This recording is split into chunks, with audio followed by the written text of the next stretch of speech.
एक बादशाह था जिसकी 6 बेटियां थीं और कोई बेटा न था। जब मलका ने खुशखबरी सुनाई कि वो एक बार फिर माँ बनने वाली है, तो बादशाह ने सख्ती से कहा, अगर ये बच्चा भी लड़की हुआ तो मैं उसे जिंदा नहीं छोड़ूंगा। मलका ये सुनकर बहुत परेशान रहने लगी। जैसे जैसे जचगी का वक्त करीब आता गया, बादशाह ने दाया को हुक्म दिया कि बच्ची पैदा होते ही उसे खत्म कर दे।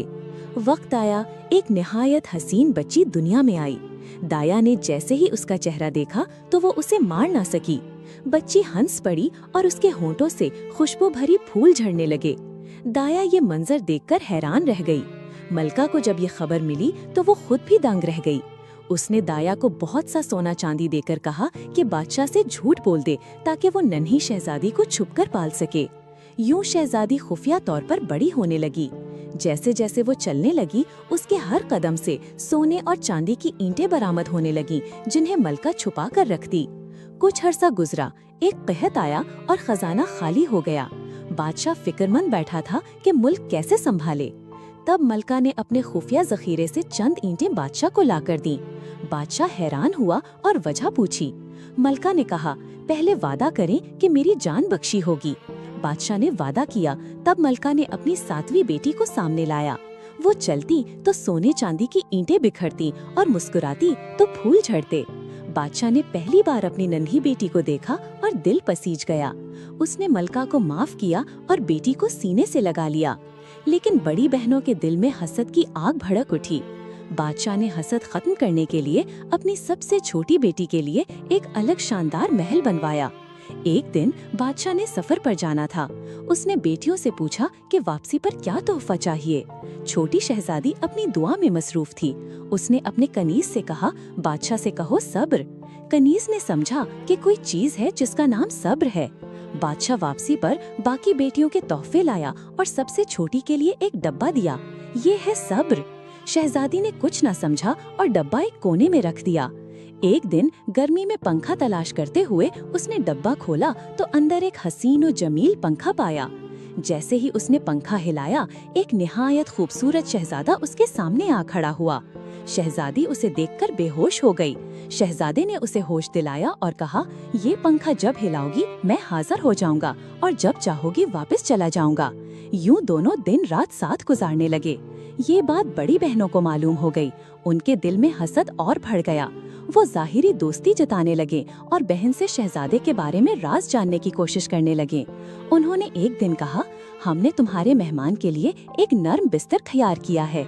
लेकिन उस बिस्तर पर उन्होंने शीशे के टुकड़े बिछा रखे थे। छोटी बहन ने एतबार किया और पंखा हिलाकर शहजादे को बुलाया। वो जैसे ही बिस्तर पर लेटा, शीशे के टुकड़े उसके बदन में चुभ गए। शहजादा खून में नहा गया। शहजादी घबराकर पंखा हिलाने लगी और उसे वापस उसके देश भेज दिया। दिन गुजरते गए मगर शहजादा दोबारा न आया। शहजादी रोती रहती और पंखा हिलाती, लेकिन कोई जवाब न मिलता। आखिर उसने अज़्म किया कि वो खुद शहजादे के देश जाएगी। उसने लड़कों के कपड़े पहने और सफर पर निकल पड़ी। जंगलों में भटकती रही।